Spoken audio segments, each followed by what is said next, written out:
Welcome back. Class is in session. As ever, I am your Professor Hamby here with my TA Rowan. Say hello, Rowan. Hello, Rowan.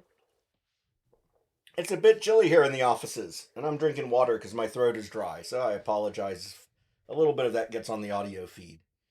It has been a crazy last few weeks, but we are continuing with Sandman. It is February. I feel like we should do something for Black History Month. We gotta. What do you want to do for Black History Month? What is a topic that you think would be engaging? I feel like it's kind of appropriate to do an X-Men comic. We haven't An done that. X-Men comics? Mm-hmm. I mean, there certainly have been African American members of the X-Men, most notably Storm, Mm-hmm. who betrayed the Wakandan people. Exactly. Man, there's some mixed messages there. It becomes messy when your mutant group, which is a metaphor for racism, Uh-huh. then betrays the black people Yeah. for the metaphor of the black people. I feel like some writing went a little wonky. I mean, basically, the mutants for the 60s and 70s were kind of metaphors for blacks in America. Yeah, that's why I threw it up. And then Storm, who is one of the most beloved African characters, not African American, let's remember she's from Africa, Mm-hmm. then betrayed the African Wakandan people for a honky mutant. Yeah. So, I mean, that's a little complicated in my opinion. Mm-hmm. Meanwhile, the other most popular black X-Man character, I think, is Bishop. Certainly was in the 1990s. Mm. But, what we could do is look at some things like the classic graphic novel, God Loves, Man Kills. I haven't heard of that. It is a classic X-Men graphic novel, and if anybody had a doubt that the X-Men and mutant kind were a metaphor for racism, that graphic novel just pounded it straight into people's faces, so they'd be aware of it. Okay, so maybe we'll do that before the end of the month. That'd be fun. Okay, we are doing the next arc of Sandman, Neil Gaiman's Brief Lives. When you hear Brief Lives, what do you think of? People living for a brief amount of time. But what is brief? Whatever the writer decides. Or maybe what the person decides. We'll have to... This actually comes up fairly early in the story as a theme, and we'll look at it. Now, in our opening pages here, we get these two dramatic islands. They both have very high cliff faces. The plateaus of the islands are well above the water line. And we see on one of them this domed building that we've seen before. When Lady Joanna Constantine returned at the end of Thermidor, the head of Orpheus, to his caretakers. And we see now an elder caretaker of the line, Andros, who goes to pick some flowers and puts them on Lady Constantine's gravestone. So apparently she was buried on the island under circumstances that we don't know anything about. Maybe in the aftermath of when she pulled in her favor that Morpheus owed her. We don't know. But we do know that she lived until 1859. So she lived to 99 years old. Which is, Impressive. and it tells us that she had a long life. Considering that she's a member of the Constantine family, probably not a happy one. Because they seem pretty much cursed to cause as much trouble as they suffer. At least if her descendant is any indication. Well, that's what you get for being British in American comics. Though written by Brits. True. John Constantine, as well as Lady Constantine here, both written by Brits. Alan Moore and Neil Gaiman. True, I did not consider that. And indeed, one of the reasons they were recruited by Karen Berger was she wanted non-American voices. Because she felt like she wasn't hearing new, really original ideas from the American writers. So anyway, as we go on, we see a young man who looks like maybe mixed race, but is of the family line, with a automatic weapon. So they're still taking security pretty seriously. And we see Orpheus his head, which is all that's left of him, along with his gold earring, sort of sitting out. And we see that Orpheus is so old at this point that he's confusing things. He confuses Andros for one of his ancestors. And he sings, which brings beauty to them. And we see his island and then a house on an island separated by a panel. But since we could see both of them at the beginning, we know that they're a short distance apart. Mm-hmm. And then we cut to London. Dun dun dun. It's raining, it's miserable, the homeless are out, and Delirium is wandering around among the homeless. And she seems confused, she's Delirium, of course she's confused. And then she wanders into a BDSM swingers club. Because, you randomly do that occasionally. Yeah, everyone's experienced that. Right. And I just have to say, of the guy in the lower left, I'm not going to criticize a guy for wearing a waist cincher with a garter belt, but he should shave his legs. I mean, don't you think? I just think it's poor appearance. Fair. Yeah. So Delirium's wandering around and runs into a super goth chick wearing an ankh around her neck and thinks it's Death, her big sister. Which, of course, it's not. Which really throws Delirium. Which shows you how off Delirium is that she can't tell a mortal from an endless. Yeah. But she is quite literally delirious. Mm-hmm. She throws a fit and Desire shows up. In Desire's androgynous fashion. Mm-hmm. And takes Delirium back to... Again, I'm going to use her as a convenient pronoun, but really... Because it's not really that it's transgender or anything else. They're an endless, so they're everything. They don't really have genders. But simultaneously, they have all genders. Mm-hmm. They exist. They are all things mm-hmm. of the things they reflect, in this case, humanity. So she is transgender, and she is female, and she is male, and she is asexual, and she is, everything that desires, she is. Mm-hmm. But because it's mostly presented in a quasi-female androgynous way, I'm going to stick with the she pronoun here. Just for convenience. Mm-hmm. Because that's how I tend to think of Desire. Especially because of some stories we'll talk about outside the main Sandman storyline. Mm. So, Delirium is ranting that she wants her big brother Destruction back. She misses him. And she travels over to Despair's realm. Now, apparently Despair and Destruction got on very well together. And they had a close relationship. And she tries to enlist Despair in seeking out the brother, which Despair obviously has mixed feelings about. And then she begins thinking back. And she's thinking back to this time and perhaps the late Middle Ages or early Renaissance.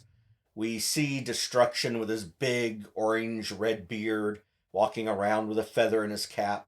And they're walking through some plague-ridden city. And it's probably the Black Plague.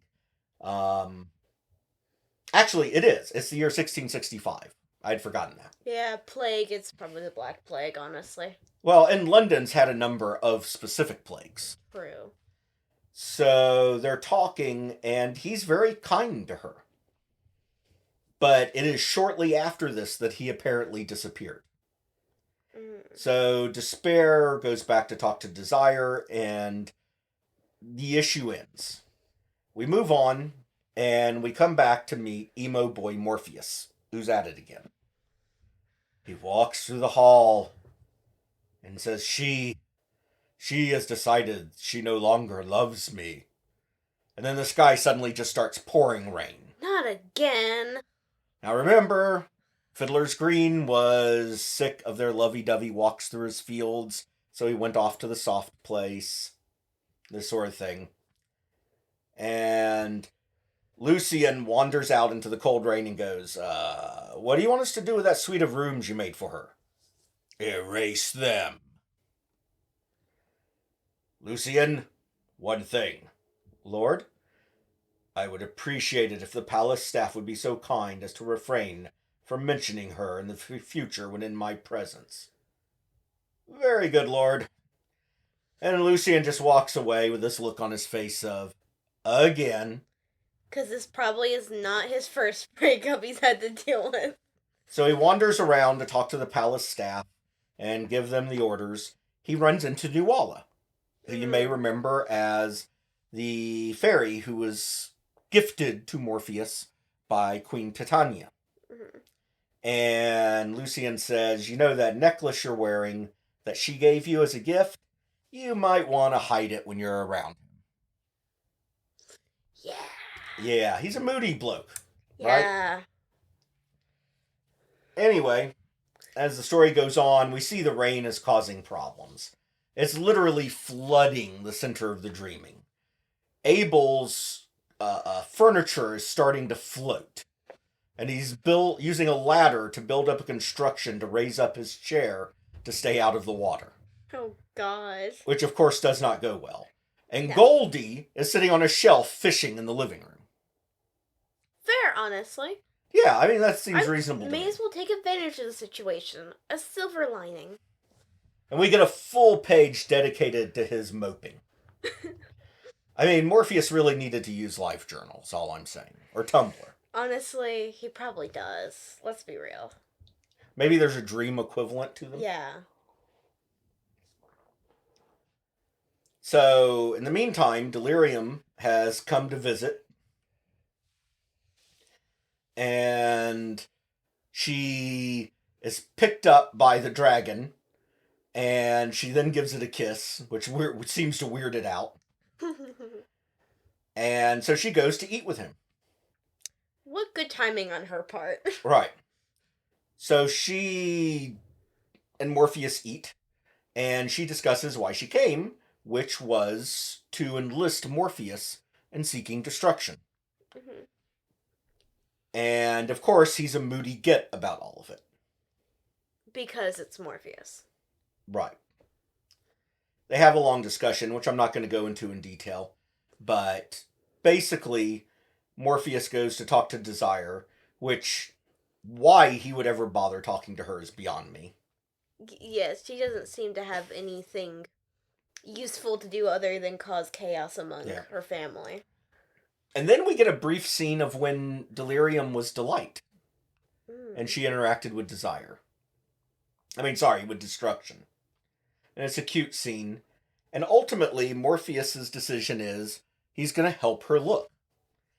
But his real motivation isn't a desire to help Delirium find their lost brother. In fact, he doesn't intend to do that at all. But he figures, maybe this will help me get over, the chick. Maybe getting out there into the mortal world and doing something will kick me out of my funk. He wants a distraction. Right. He's not going to lounge on the couch and binge everything on Netflix and eat cookie dough. He's going to drag himself out into the mortal world and try to move on. While pretending to help his sister. Which is kind of a dick move if you think about it. Yeah. But they head out. But it wouldn't be Morpheus if he didn't. Right. Now we begin really the first page of the real story of Brief Lives. And we meet Bernie Carpax on his way to work. Now I'm just going to read you some of the text for Bernie. Okay. And describe Bernie a little bit. Okay. He appears to be a middle-aged man. He has a short mustache. He's heavily balding, all the way back to just a ring of hair around his head. He's wearing glasses, a conservative blue suit with a white shirt, and a nondescript tie, carrying a small briefcase. And we're told Bernie Capax is on his way to work. He's a lawyer, a junior partner in Cullum, Martindale, and Grant. From time to time, he's done other things, but mostly he's been a lawyer of one kind or another. People always need lawyers. He's thinking about a horror movie he saw on TV last night. One of the villains was the Marquis de Sade, depicted as an athletic, debonair psychopath, the embodiment of pure, vicious evil. He's thinking about the Marquis he knew, a pale, little, asthmatic, terribly obese from his years in prison, who started at shadows and wrote obsessively about actions he dared not perform. He's thinking of a dream he had just before waking, which reminds him somehow of something Freud once said to him about how we don't smell anything in dreams, and he's thinking that just isn't true. He's thinking of the woolly mammoths he dreamed of this morning, steam rising from their thick brown coats in the chill of the interminable winter. In his dream, the rank high smell of them hung on the air, and as he walked among these huge beasts, fingers stroking their rough hides, it was the smell of mammoth. He's certain of it. Nothing but smells like that. He hasn't smelled it since he was a child. So, what does this tell us? He's been around a while. Well, in his childhood, he interacted with woolly mammoths, Mm-hmm. which went extinct tens of thousands of years ago. Mm-hmm. And then as he's walking to work, suddenly an accident happens and a building literally falls down on him. Because of course. And he says, no, not all this time, not a stupid accident. And he looks at Death and says, but I did okay, didn't I? I mean, I got, 15,000 years? That's pretty good, isn't it? I lived a pretty long time. And she replies, you lived what anybody gets, Bernie. You got a lifetime. No more, no less. You got a lifetime. So here's this immediate implication that every life is brief. It doesn't matter how long you've lived.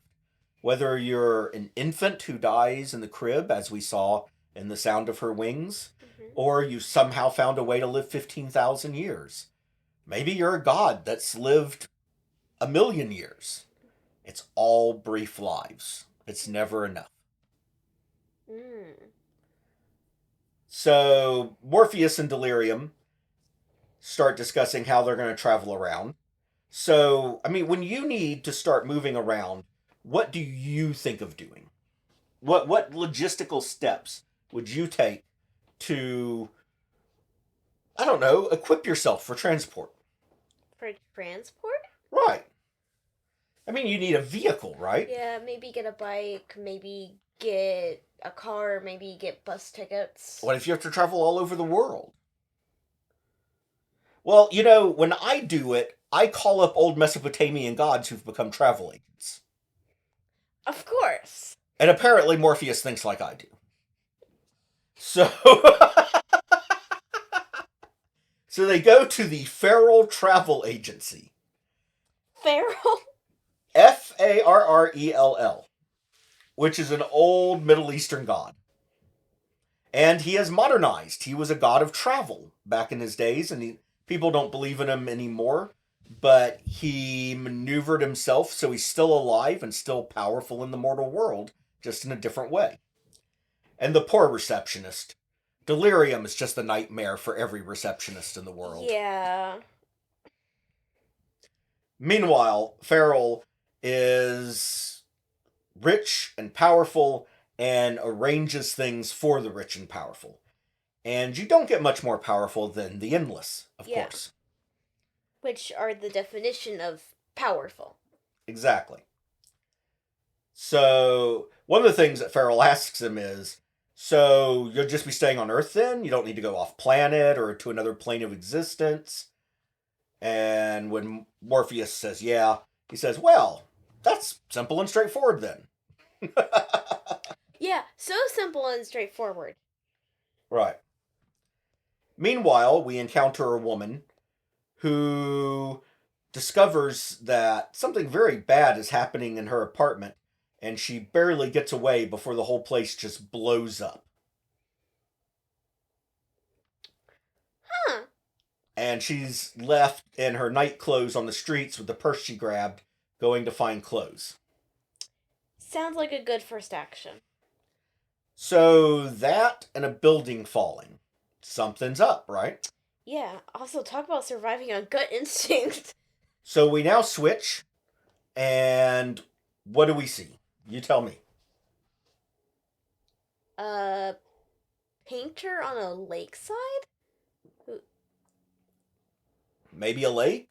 We're not sure, but a body of water of some kind. Body of water with a tree and pathing, and he's painting, and he has his hair tied up. He's ginger.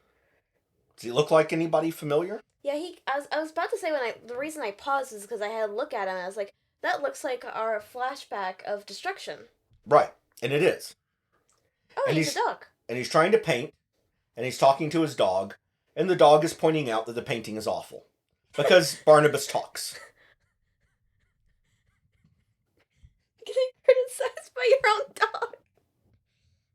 Sorry. And I love that they have this conversation. Barnabas says, "Listen, there's something happening in that room around the back." "I can't hear it." "Well, you aren't her dog, are you?" "Not at present, no." But again, the endless are all things. Mm-hmm. So he opens the door and we see his sigil gallery. He took his sigil gallery with him to contact his siblings in case he needed to. And there's a pool of water that is making motions. And when Barnabas asks what it is, Destruction says, "I suppose you could call it an early warning system." Wow, everyone apparently has warning systems, except for the guy who lived 15,000 years. Well, he just was long-lived, but not a wizard or anything. True. Also, he just chose to cut off his whole family. What do you mean? So he's Destruction? Yeah. Yeah. And for the first time, we see his sigil, too, which is a sword. Yeah. Makes sense if it's destruction. So now we get to see Morpheus and Delirium on a plane flight. With just, like, normal-looking people. I think they're just on a normal plane flight. Yeah, Farrell just booked them tickets. I don't see why they couldn't have done that themselves. Well, I mean, they're the Endless. They don't have money and stuff. True. So, there's an exchange here I love. There's a little blonde girl here. And she fell asleep and was telling her mother she had a dream. And the mother's dismissing it. And after the mother leaves to go to the bathroom, Morpheus says, "Child?" "Huh?" "Your mother was wrong. You can indeed become lost in dreams, and you may not always find yourself when you wake up." "Oh, my name's Chloe Russell." "I know." Wait, wow, Dream. How to stay... I can't think of the word. Anyway, there's more there. But she continues to talk to Dream after they land. Mm-hmm. And he exchanges words with her, and we get to see a little bit of her at the very end of the storyline. And sometimes when you read things, characters stick with you. Mm-hmm. And for some reason, this little kid has always stuck with me since I first read this. Mm. And wish they had done something with her later on. Mm-hmm. Like, what happens to a little kid who gets exposed to the truth of things by the Lord of Dreams? Yeah, why didn't they touch on that? I don't know. But it's the last substantial thing we see of her here. And she's not picked up in later stories. Mm. But I've sometimes thought about writing a story where I include her as a character. Of course, with no references to any of this as an homage. Mm-hmm. Anyway, they land. And they go hook up with the driver that Farrell has sent. Mm-hmm. In this classic, beautiful car. Look at this.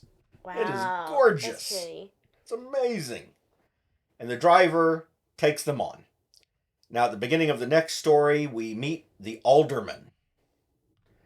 The Alderman looks like he's maybe of some First Nation or Indigenous people up north in Canada.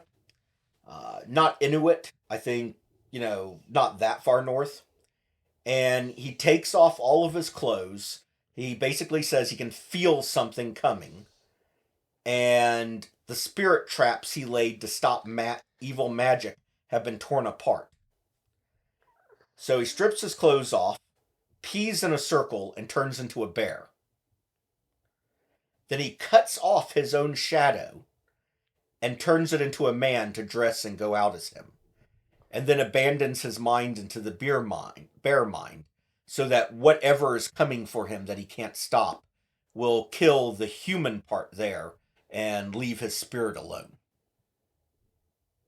What the fuck? That seems perfectly straightforward to me. Are you having trouble following it? Do you need a flow chart for, First Nation tribal magics? No, sorry, Sorry, my brain got a little lost when you said pissed and then turned into a bear. Well, I mean, sometimes you got to create a magic circle, and you got piss in you, so you use it. I mean, do you need a spark notes for shamans? Maybe. All right. Oh, not spark notes. A new demi course. Oh, there we go. New demi course in shamanic magic. Oh. We'll sign you up for that next semester for free credits. How's that? Sounds good. I apparently need it. So meanwhile, Morpheus and Delirium have shown up at a house. Guess whose house? Bernie Capex. They can't leave this guy alone. Whose son obviously is not doing well.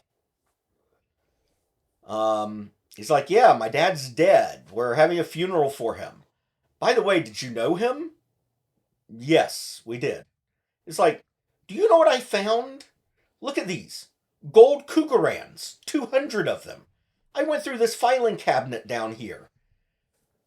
He has like 20 passports in different languages. There's bags of cocaine. There's guns, knives. I don't know. Do I call the ATF, the IRS, the FBI, Interpol? There's a Picasso in here, for Christ's sake. Yeah, I don't think your dad was who you think he was. Now, with all this wealth, look at what is on the wall, framed. It's a picture a little kid drew that says, my dad is a lawyer, with a picture of Bernie. Holy shit, that's why! Why does he have cocaine, though? Who knows? Look, the guy was 15,000 years old. He didn't give a shit about society's definitions of anything. True. I mean, look, At least he cared enough to hang his son's painting. And clearly loved his son. Mm-hmm. Just because he was 15,000 years old didn't mean he didn't love his family. Mm-hmm. Even if he'd lost families over the years, which I'm sure he did. Mm-hmm. So they get back in the car and they keep moving. They try to reach out in some mystic way to the alderman and find out he's unreachable. Because, he cut off his shadow and wandered off as a bear. Yeah. And How they're... convenient for the rest of us. Well, he didn't want to die. I don't blame him for that. And then they all go to their own separate rooms. We get to find out more about the woman who's driving them. And Morpheus wanders back to check on things in the dreaming. And says, something doesn't seem right about what's going on. And then he starts having a memory. And his mind flashes back to what we find out is probably the last time he saw Destruction before Destruction abandoned the family. Mm-hmm. And it looks like it's perhaps early Renaissance. Yeah, that sounds about right. So they meet up, and Morpheus introduces Destruction to the Corinthian. And at this point, the Corinthian is brand new and has never been in the mortal world before.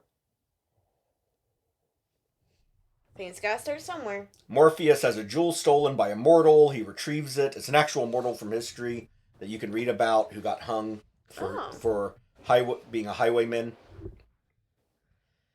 And as they talk, Destruction says, times are changing, my brother. And he takes Morpheus to a college. And he says they are using reason as a tool here. Reason. There is no more reliable a tool than instinct, myth, or dream, but it has the potential to be far more dangerous for them, this reason. They are exploring, creating, defining, and dissecting. And we see a doctor who's obviously studying physiology, and he's dissecting an orangutan and identifying how it's similar to a human physiology. And this is, of course, the time in history when people are beginning to question and go, could we be related? Yeah. To these creatures. And the doctor leaves the room, and Destruction and Dream continue to have a conversation. And Destruction talks about Isaac Newton splitting light through a prism. And the study of optics. And Destruction says, are not light and gross bodies incontrovertible? And Destruction says, he has already posed that question, although at present it is but an idle notion, and I doubt he will return to it. It is too many other things to occupy his mind. And Dream just kind of goes, so what? Meanwhile, we see the Corinthian cutting out the orangutan's eyes to eat them. Gross. But the Corinthian was the Corinthian. Now, Destruction says the relationship between matter and light, the transformation of one to the other. I have been here before. After a while, certain ideas become inevitable.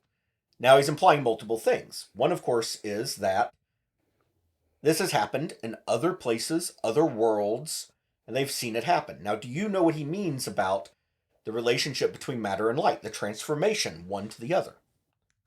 It's not ringing any bells to me. Have you ever seen the formula E equals mc squared? Ah, yes. That is the mathematical formula that defines the relationship between energy and matter. That is what he's talking about. Energy equals the speed of light squared times matter. So that's how much energy you can get if you converted matter into pure energy. That is also known as a fundamental concept behind atomic fission. So what Destruction is talking about is humanity is now a short jump in terms, and a few hundred years is very short by those standards, of going from where they are now to the destructive potential of atomics. Yeah. And that is what Dream refers to when he says, this is your territory, brother, not mine. So they begin to reorganize their lives on principles of reason. Well, what of that? It does not affect my domain, and it will do little to yours. That will not change once more. So they have this exchange, and Destruction says, you're right, it's happened before, and I know what's going to happen this time. The Big Bang, the loud explosions, it all just goes on and on and on. And it seems to bore him. Then the memories stop as firemen break in and find Morpheus just standing there in the flame. Oh. And Morpheus is like, oh, hi, didn't see you there. Turns out their driver is dead in the fire. Oh, no. So, apartments exploded. Buildings falling. A fire. A fire. You know. Shit's not going well for them. So, when Delirium finds out that Ruby's dead, she says, that means I get to drive. No. Actually, I'm not sure if I trust Morpheus behind a wheel. I don't trust either of these two behind a wheel. No. Oddly enough, I think the only one who I would trust behind a wheel is Death. That's fair. Well, and Destiny. Because he knows where the accidents are going to happen. True. Only two I would trust. Despair? Nope. No. Desire? I wouldn't trust Desire with a blank piece of paper. Same. I mean, no. And Morpheus... I wouldn't trust Desire with an inch square of a soft cloth. Yeah. So now we see this woman in a white t-shirt and jeans and long brown hair going to check on somebody who looks seriously stressed out. Now, I will admit, when I first saw this panel many, many years ago, I went, is it Barbie? I thought it was maybe the girl from earlier who we saw running out. But it's not. But we do find out almost immediately that her name is Tiffany. And the girl coming to visit is Ishtar. Ishtar is worried about Tiffany, and so brought her some food to make her some good, healthy food. But Tiffany is not doing well, and she's sick. Meanwhile, they have this weird discussion in the course of the story about these old Babylonian religions where prostitutes were priestesses. And Tiffany apparently has a degree in women's studies and lectures Ishtar on it. While Ishtar just kind of basically goes, you got some of the details wrong. Huh. Ishtar is the goddess Ishtar. And she is now left in the mortal world working as a stripper. which is related to what she used to do. And she is kind of taking care of Tiffany, because Tiffany is essentially what would have been one of her worshippers back in ancient Babylonia.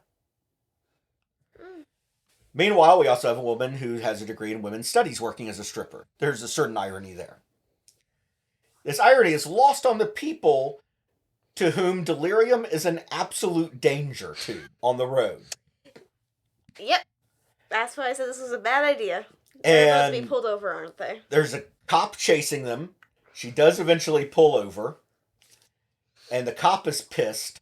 And so delirium makes him feel like bugs are all over his body. She's not very nice to him. She's a menace. She is a menace. In the meantime, Morpheus is not really concerned about what happens here. Because why would he? And he goes to Eve's cave to say, okay, Matthew, I want you to join me in the waking world. There's some stuff going on. When you need the raven to babysit you, too. Right. So, Ishtar and Tiffany go to work. And Matthew, who actually was a human who drove, is trying to teach Delirium how to drive. The most important driver's lesson I think he's ever given. Meanwhile, look at the car. It's morphed. I mean, remember, it was that nice classic sort of 1930s era style Bentley before. Now it's got drag racing pipes out the back. It's become elongated.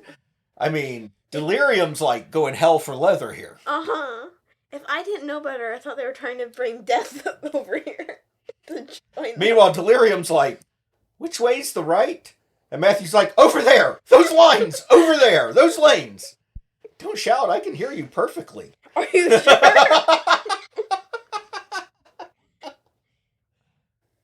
Oh. So, we get to Suffragette City, the strip bar. Suffragette City. I don't know why a strip club is named after women's right to vote. Yeah. Poor marketing. I think Gaiman was having fun with this. I think the irony is huge. Mm-hmm. Now, we only find out if you look up there in the corner and you're paying attention to the art, what the name of the place is. I would have not noticed that, to be honest. Right. So, we do find out a little bit from Ishtar about how this working as a stripper keeps her alive. The worship of the men is still like the worship of the men in ancient Babylon. And it still feeds that divine part of her, just on not so much scale. They go to visit Ishtar, and when she first sees Dream, she's not happy, because all gods are scared of Dream. Because remember, gods begin in Dream's realm. They begin out of the dreams of men. That's what makes the Endless different from gods. The Endless exists regardless of any kind of worship or mortal attention. Meanwhile, the gods need it. Right. And the gods are born in dreams, and then return to dreams to die before going somewhere else. So they get kind of nervous when he shows up. Right. Now, the Endless are reflections of humanity, so they can't outright kill a god who's actively worshipped. They'd come back again. But Ishtar's not really in that position. Yeah. And we find out that Ishtar used to have a relationship with destruction. Oh. Remember, they're still on a quest to find him. So, of course, you go to the people who knew him. Right. But it turns out she has no idea where he is.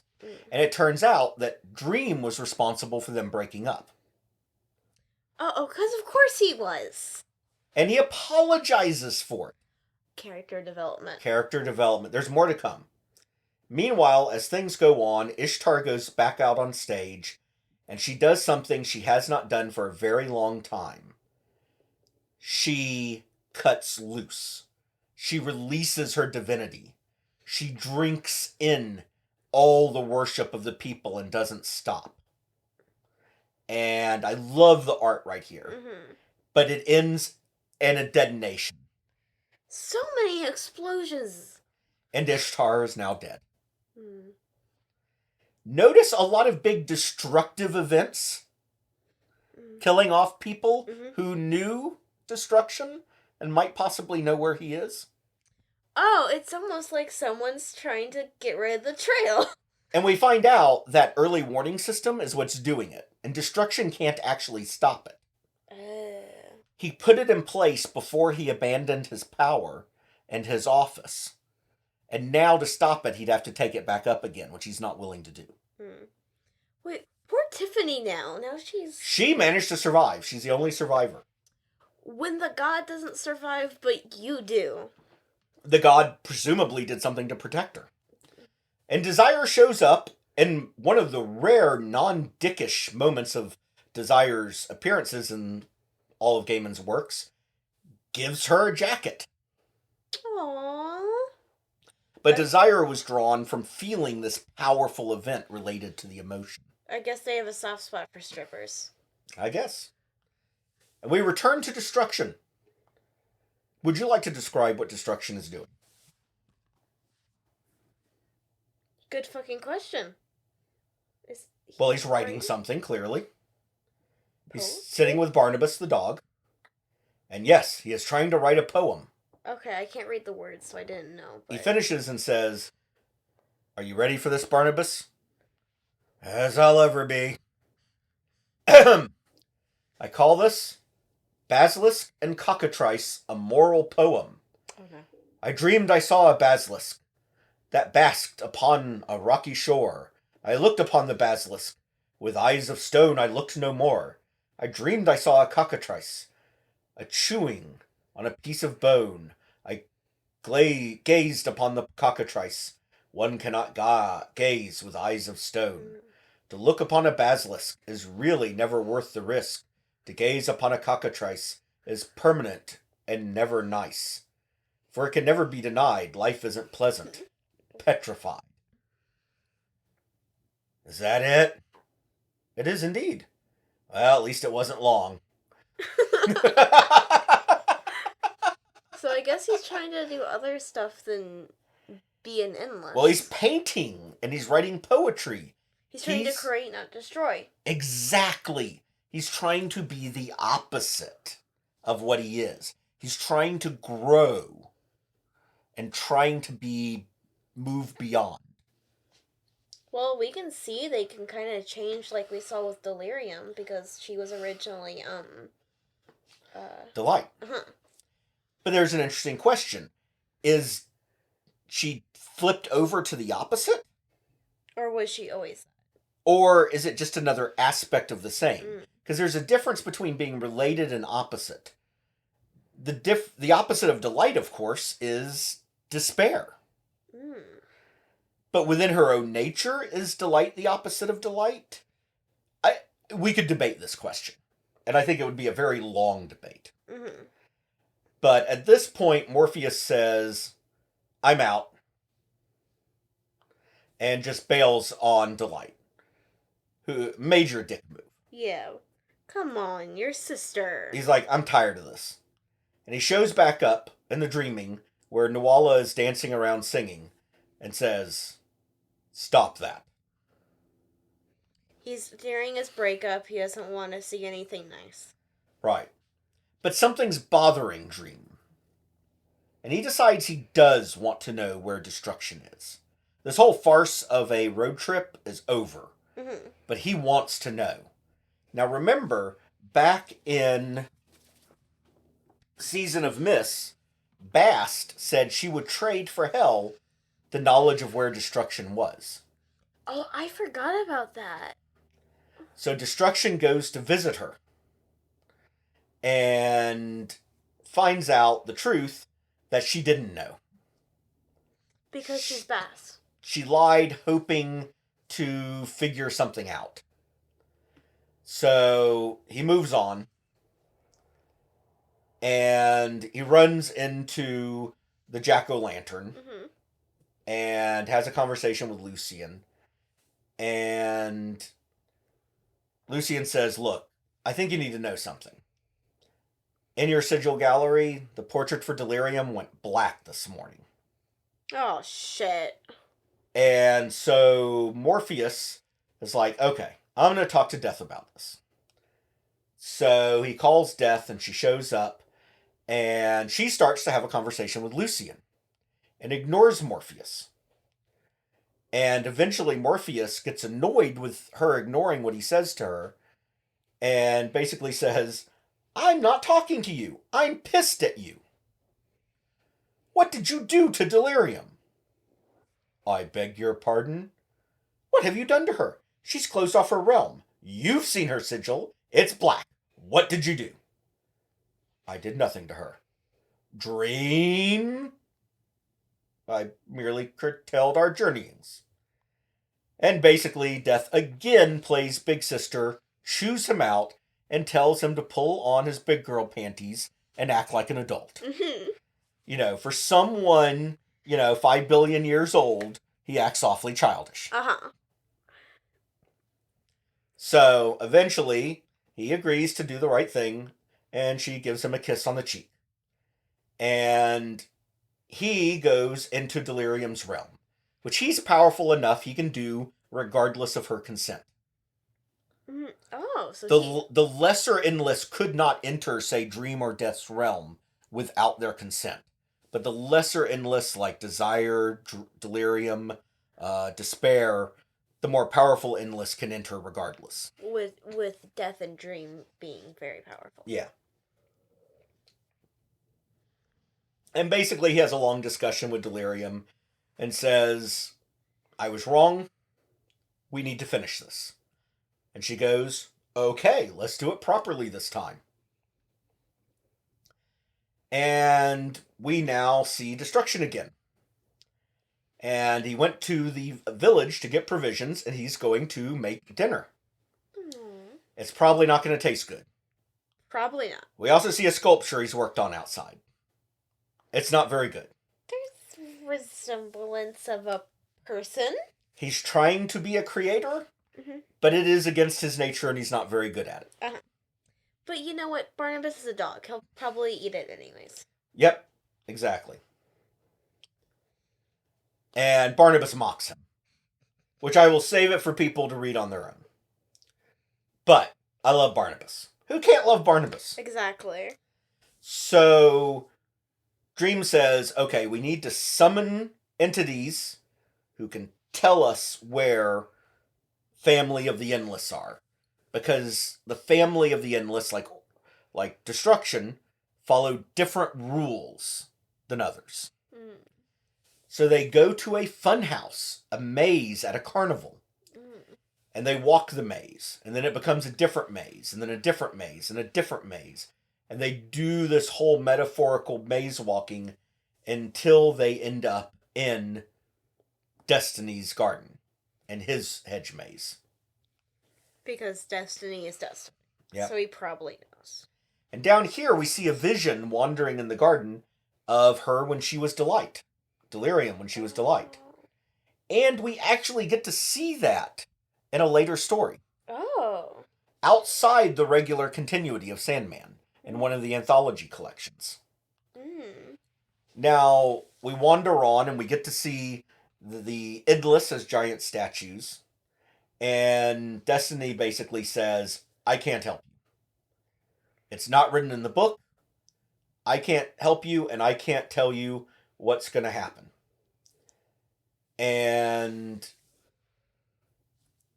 basically their exchange is, Destiny says, look, you know that oracles can't tell you where destruction is. Oracles can't speak of the endless. Unless they're of the family. And Destiny says, you thought of one when you spoke to the cat goddess, did you not? There is an oracle who is of the family. And Dream says nothing, but basically his face goes, oh, fuck. So Delirium wanders in. Dream, what's he saying? What did you tell him? That is his affair, not yours. And then she rips into him. Do you know why I stopped being Delight, my brother? I do, There are things not in your book. There are paths outside of this garden. You would be well to remember that. It is refreshing to see you so collected. Stick it. Coins have two sides. Destruction told us that when he told us he was leaving, but I already knew it.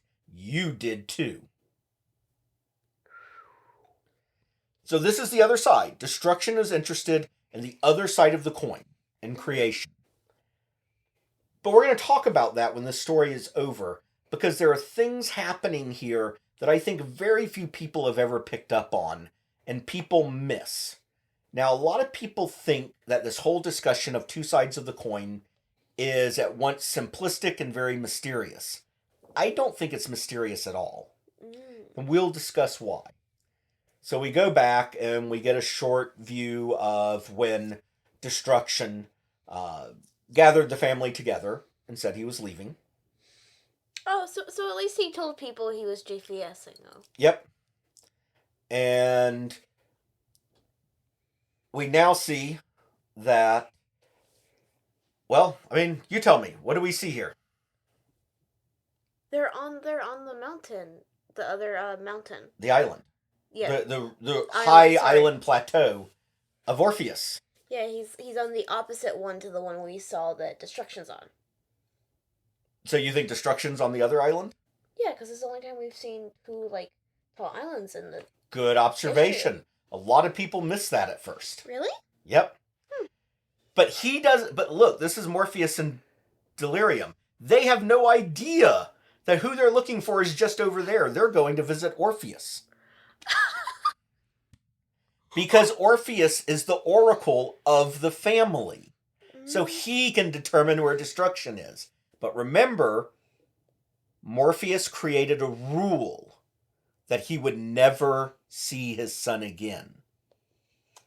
Well, here we are. So he's going to break that rule. And they deal with the mortals as they have to. He goes in to talk to Orpheus. And he makes a deal with Orpheus. And basically, Orpheus just says, okay, you have to make a deal to do what I want. And if you do, I'll tell you where Destruction is. Okay, I'll do it. All right. He's right there. Well, that's what he gets from... You could spit over there if you were tall enough. The alderman could probably piss to that island from here. Well, I guess that's what he gets for not paying child support. So they literally just get in a dingy, little, crappy oar boat, and in minutes row over there. Probably wasn't even an hour. An hour? That was like 3 minutes. So they wander up. Barnabas. And they run into Barnabas. And Destruction greets them. He knew they were coming. And so he made a meal for them. Oh, so that's what all the stuff on the table was for. Yep, he was cooking for his family coming to visit. Because he knows they're coming even when they don't give him a call. Well, actually, they kind of did. They kind of tried. I mean, if he would answer his sigil, I mean, right? True. But he chose not to. So they sit down, and they, of course, have that awkward family meeting that families will have, right? Uh-huh. And it turns out the Endless are just as dysfunctional as any other family that have grown apart. Mm-hmm. And Barnabas makes a few snarky comments, and Delirium blathers, with her hair changing color, shrinking, growing, doing all that stuff that it will do. And Morpheus says, you abandoned your responsibilities. Destruction says, so you said 300 years ago. And so they're just rehashing the same old, same old. And in the end, basically the decision is, Destruction says, no, I'm not coming back. I'm not taking up my duties. Destruction still happens, just without my direction. And I'm done with it. And he says, but I thought you weren't talking to Orpheus. You found out where I am from him. And he basically says, well, it's good. It's good that you're willing to change. And he does this whole shtick about the two sides of the coin anymore. He says, because there's no such thing as a one-sided coin, because there are two sides to every sky. Destruction did not cease with my abandonment of my realm, no more than people would cease to dream should you abandon yours. Perhaps it's more uncontrolled, wilder, perhaps not. But it's no longer anyone's responsibility. I took my sigil with me. I did not pass it on. So there's no new destruction coming. As this universe came into being, destiny came with it, alone in the darkness.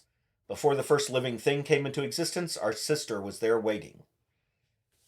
Morpheus... Sorry. I was going to say, we actually saw what happened when Morpheus didn't take care of his realm. Shit went down. That's going to become very important. Very important in our discussion about this. Morpheus says, and when the first living thing awoke to life, I was also there. You tell me nothing new. I'm trying, my brother. It was getting you to listen to anything new that I always had problems with. Let's go outside into the garden. It's a warm night after all. And we have this great 2-page spread with this giant sky taking up almost all the art in space. It's gorgeous. And Destruction continues to lecture to Morpheus. I like the stars. It's the illusion of permanence, I think. I mean, they're always flaring up and caving in and going out. But from here I can pretend. I can pretend that things last. I can pretend that lives last longer than moments. See, and here we get that implication that even stars have brief lives. Which to him they do. Gods come and gods go. Mortals flicker and flash and fade. Worlds don't last. And stars and galaxies are transient. Fleeting things that twinkle like fireflies and vanish into cold and dust. But I can pretend. And they keep talking. And we find out that early in his existence he had a talk with Death and said that he felt insignificant. And she tried to talk him through it and make it more bearable. And in the end, nothing is really resolved in their conversation. Because they're talking with family. Yeah. This is what friends are for. And Morpheus is like, will you return? And he's like, no. Delirium, I thought you would. I'm sorry, lassie. Morpheus says, but you are endless. We have responsibilities. And he just says he wants to find the other side of the sky. So in the end, he packs his stuff up and takes his sigil with him, shakes Morpheus's hand, gives Delirium a hug, tells Barnabas that he can't take Barnabas with him because where he's going, Barnabas can't follow. And so Barnabas chooses to stay with Delirium. And interesting time he's gonna have. And Destruction says, be good, look after her. You'll miss the poetry readings, the paintings, the late night flamenco guitar recitals. Barnabas replies, that's right, go on. Make me feel better that I won't have to listen to that crap again. Given the fact he's staying with Delirium, he might actually. Alright. And Destruction literally walks off into the sky. Damn. And Delirium says, well, what are you going to do now? And Morpheus says, I have to go kill my son.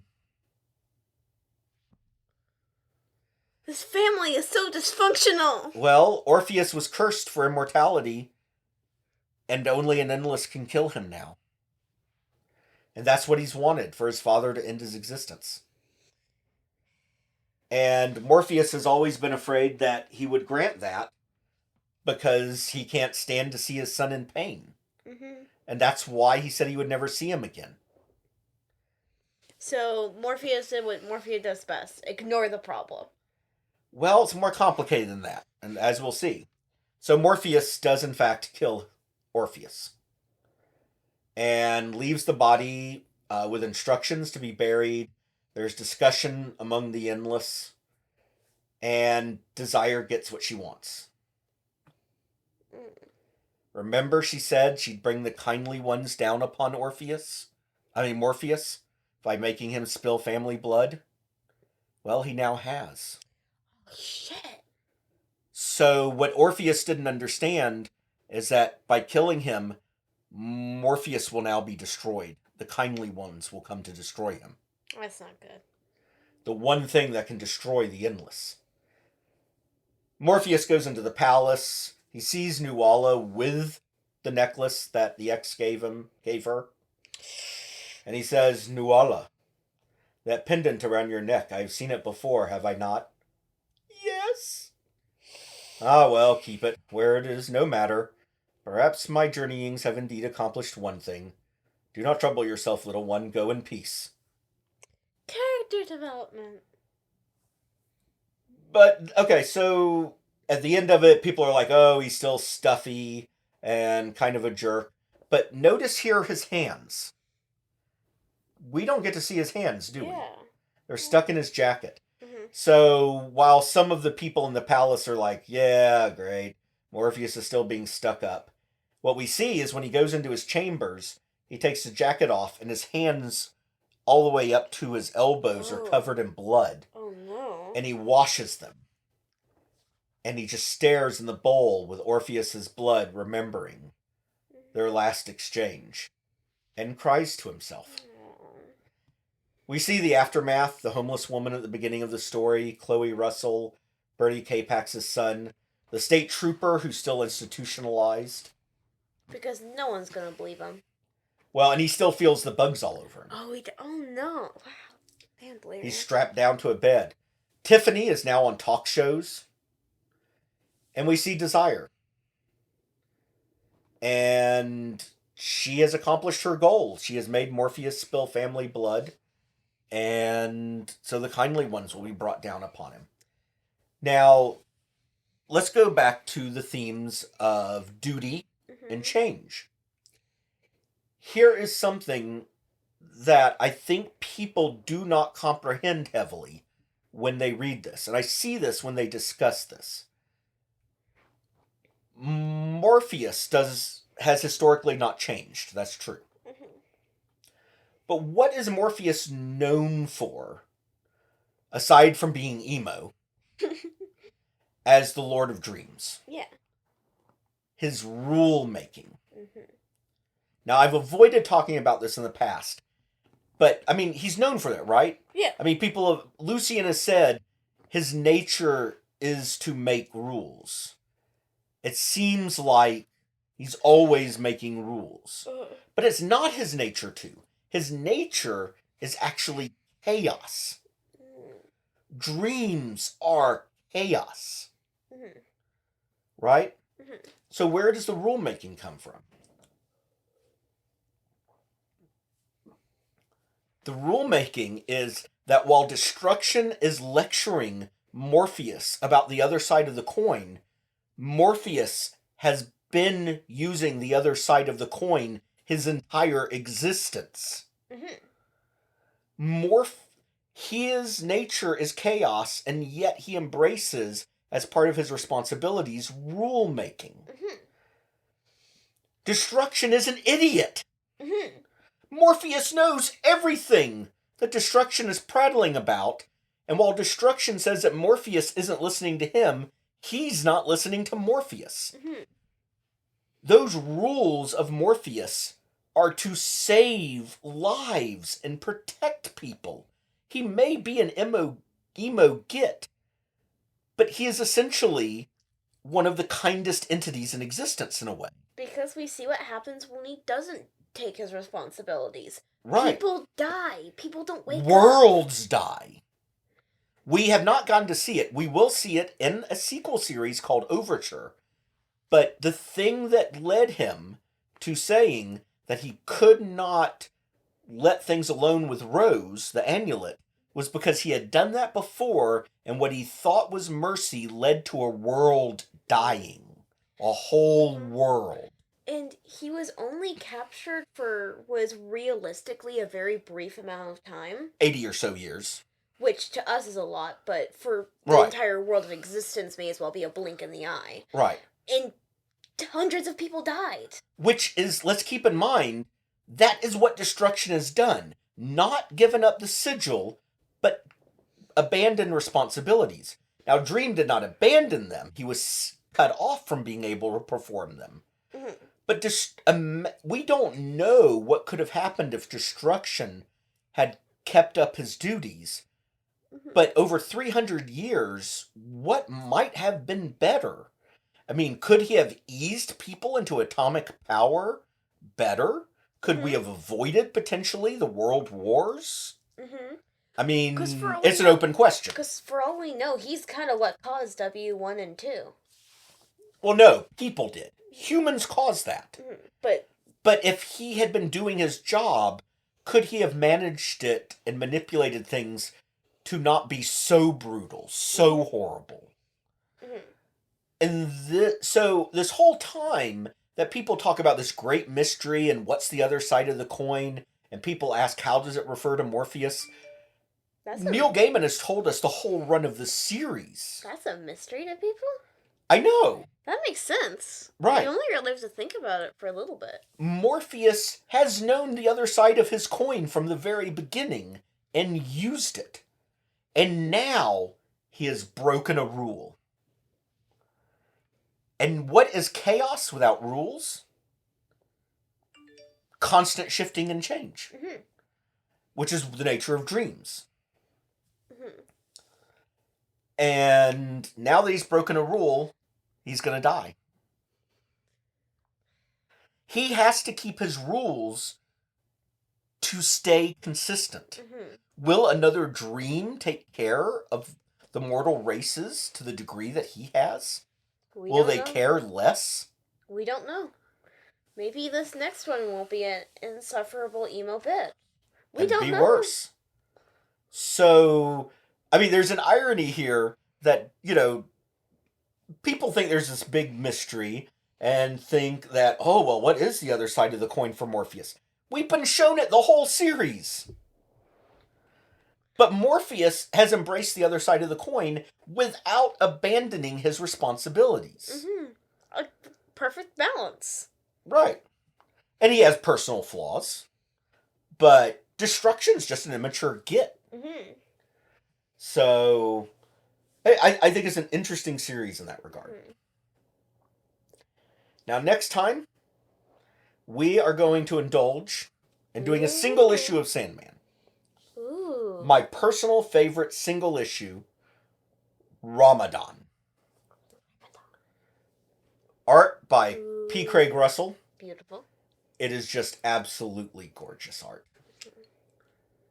And I look forward to it. I try to keep this mostly focused on, valid literary topics. Mm-hmm. But I'm going to indulge myself in a personal favorite, nerd out over Sandman next time. Mm-hmm.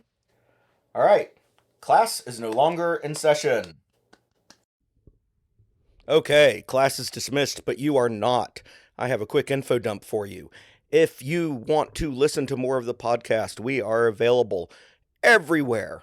We are on Google Play, Apple Podcasts, Stitcher, even on YouTube.